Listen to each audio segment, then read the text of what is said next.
Guys welcome back to my new blog. Good morning Hare Krishna. I hope so कि सब अच्छे हो। सुबह स्टार्ट हो गई है।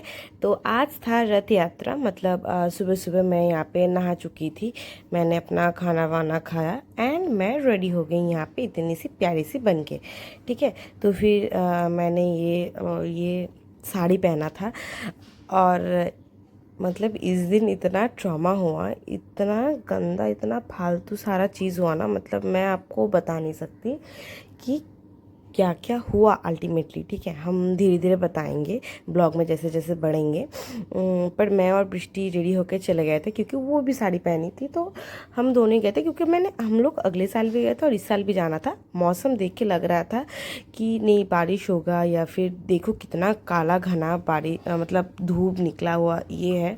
धूप नहीं, सॉरी क्या बोलते उसको, बादल है, तो फिर बारिश आएगा। बट क्या हुआ, जब रथ निकला पता नहीं क्या हुआ। मतलब एकदम पूरा ही इतना गर्मी, इतना धूप था कि पूछो मत, हालत ख़राब हो गया था। एंड एक थोड़ा सा एक ख़राब चीज़ भी हुआ था, जिस वजह से हम लोग घर भी आना पड़ा हम लोगों को। यहाँ पे सारे डांसर्स वगैरह थे, वो लोग कथक वगैरह कुछ नाच वगैरह करने थे, प्रोग्राम वगैरह। वहाँ पे जगन्नाथ जी का रथ खड़ा था और दो चले गए थे, सुभद्रा और बलराम। और हम लोग यहाँ पे बस हंसे जा रहे थे कि कुछ तो बात हो रहा था, क्योंकि ये लंबा इंसान मेरे वीडियो के अंदर बार बार आ रहा था। मुझे इतना गुस्सा आ रहा था ना और यहाँ पे ड्रोन शॉट भी ले रहे थे, क्योंकि जो सब यूट्यूबर वगैरह आए हुए हैं बड़े बड़े दुर्गापुर के हम लोगों को, जो हम खुद नहीं पहचानते, बट है बहुत सारे हैं। तो फिर वो सब आए थे, तो फिर कोई ना कोई तो ड्रोन उड़ा रहा था। ठीक है। फिर मैंने बाद में जाके घर जाके वीडियो देखा कि वो लोग ड्रोन उड़ा रहे थे। एंड जैसे ही जगन्नाथ जी का रथ चालू हुआ तभी थोड़ा बहुत बारिश आना शुरू हुआ। हम लोग सोच रहे थे कि चलो थोड़ा सा, मतलब आप लोगों को भी दिख रहा होगा कि बारिश हो रहा है, और हम लोगों को लगा कि चलो अभी गर्मी नहीं लगेगी, हम लोग भीगते भीगते ही चल पाएंगे। क्योंकि हर हर रथ यात्रा के दौरान वैसा ही होता है। रथ गर्मी होती है एंड थोड़ी बारिश भी होती है, ताकि भक्तगणों को गर्मी ना लगे। ठीक है। एंड हम लोग छतरी नहीं खोले थे क्योंकि इतना भीड़ था, और थोड़ा सा भीगने का मज़ा भी आ रहा था क्योंकि इतना गर्मी था। हम लोग क्या करें। एंड उसके बाद ये धूप देख के तुमको लग रहा है कि मतलब गर्मी, कभी वो बादल था नहीं। और हम लोग इतना चलने के बाद ना थोड़ा सा बैठ गए थे, क्योंकि इससे पहले थोड़ा सा एक ना एक चीज़ हो गया था। एंड हम लोग यहाँ पे बैठ के रथ पता नहीं कहाँ चला गया। हम लोगों का तबीयत इतना ख़राब हो गया था। ठीक है, मैं हम लोगों के हंसी में मत जाओ, मेरा तबीयत इतना ख़राब हो गया था, इतना पेट दर्द कर रहा था। रथ कहाँ है हम लोग को दिखता नहीं है, वो चला गया। हम लोग एक शेड के नीचे बहुत सारे लोग यहाँ पे बैठे थे, क्योंकि पैर दुख रहा था। ऊपर से एक इंसिडेंट हुआ था, वहाँ पे एक एक्सीडेंट हो गया था अचानक से। तो फिर एक इंसान, मतलब एक लेडी की हालत बहुत ख़राब हो गई थी। ब्लड वगैरह देख के ना हम लोगों का हालत ख़राब हो गया, क्योंकि मेरा ऐसा होता ही है, मैं किसी का ब्लड नहीं देख सकती, मेरा एकदम सर चकरा जाता है। ऊपर से मेरा पेट इतना दर्द कर रहा था कि इसके तुरंत बाद ही, इसके थोड़ी देर बाद ही ना मैं फिर घर चली गई थी। मैं और बिष्टी दोनों ही पापा लेने के लिए आ गए थे, क्योंकि इतना हालत ख़राब था कि मैं चल ही नहीं पा रही थी, इतना ख़राब। क्योंकि बहुत मोटिवेट लेके मैं चल रही थी कि हाँ हाँ हाँ, पर उस एक चीज़ के वजह से हम लोग चल ही नहीं पा रहे थे। हम लोग देख लिए अपने आँखों से। तो फिर ऐसे ही मैं थोड़ी सी रेडी हो गई थी घर आके 4-5 बजे तक। ठीक है। बृष्टि मेरी ड्रेस पहन के जा रही थी कि वो अपने घर में थोड़ा सा चेंज कर ले, कि उसके बाद हम लोग जहाँ पे रथ रुकता है ना, वहाँ पे हम लोग जाएंगे, उनको प्रणाम करके आएंगे, क्योंकि हम लोग रथ नहीं टाने थे। उसके बाद फिर से हम लोग ढीठ की तरह टोटो में बैठे एंड चले गए सेकेंड बार। ठीक है।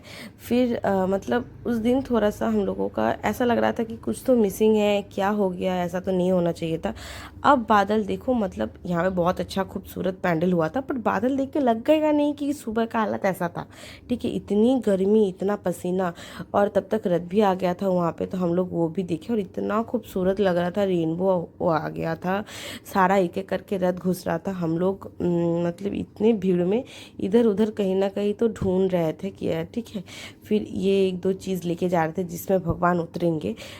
पर एक बात है ना कि रथ के दिन कुछ ऐसा, मतलब हम क्या बोले, हम नेगेटिव कुछ नहीं बोल रहे, बट एक ऐसा चीज़ था ना कि मतलब कुछ तो हो रहा था जो नहीं होना चाहिए, या फिर कुछ कुछ थोड़ा थोड़ा बुरा बुरा चीज़ हम लोगों को फील हो रहा था कि हम लोग सच्ची में थोड़ा सा वो फील कर रहे थे।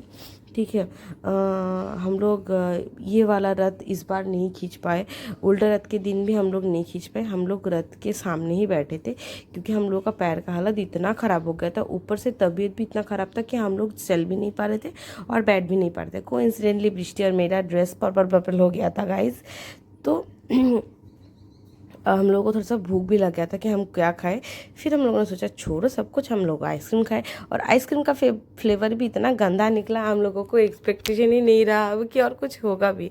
तो फिर खाने वाने के बाद हम लोग थोड़ा सा उठे, फिर भगवान का ना आरती वगैरह हो रहा था जगन्नाथ जी का, फिर हमने वो सब देखा एंड उसके बाद थोड़ा थोड़ा करके हम लोग घर आ गए। बट जो नहीं होना था वही हुआ, मतलब वो फील आ रहा था अंदर से, ठीक है, भगवान के मंदिर में कि कुछ गलत होता है ना, जब तुम लोगों को अंदर से एक फील आता है, एक स्ट्रॉन्ग एनर्जी, तो फिर वो हो रहा था। ऊपर से टाइमिंग थोड़ी सी मुझे लगा कि नहीं नहीं अच्छा होना चाहिए, ठीक है, वो एक अलग ही फीलिंग दे रहा था, एक अलग ही चीज़ दे रहा था। चलो अब कुछ नहीं बोल सकते हम, सभी अच्छे रहना, भगवान हमेशा तुम्हारे साथ है, हमारे साथ है, ठीक है। और मैं ब्लॉग डाला करूँगी अभी, ठीक है, क्योंकि ना टाइम नहीं मिलता तो मैं इसीलिए एडिट नहीं कर पाती, वरना मुझे बहुत मन है कि मैं ब्लॉग वगैरह बनाऊँ एंड डालूँ। But I try my best and मैं हमेशा की तरह बेस्ट ही दूँगी। इस बार भी मैं पूरा कोशिश करूँगी कि मैं ब्लॉग डाल पाऊँ अच्छे से, क्योंकि मेरा भी बहुत मन है कि मैं ब्लॉग डाल पाऊँ। हाँ, तो फिर आप लोग अच्छे से रहना एंड मुझे थोड़ा सा सपोर्ट वगैरह करना, क्योंकि मैंने बहुत महीनों से ब्लॉग देना बंद कर दिया है, शायद 1 साल होने चला कि उस फ़ोन के आने से पहले ही मैंने ब्लॉग डाला बंद कर दिया हूँ। चलो टाटा, मिलते हैं नेक्स्ट ब्लॉग में, अच्छे रहना, टाटा।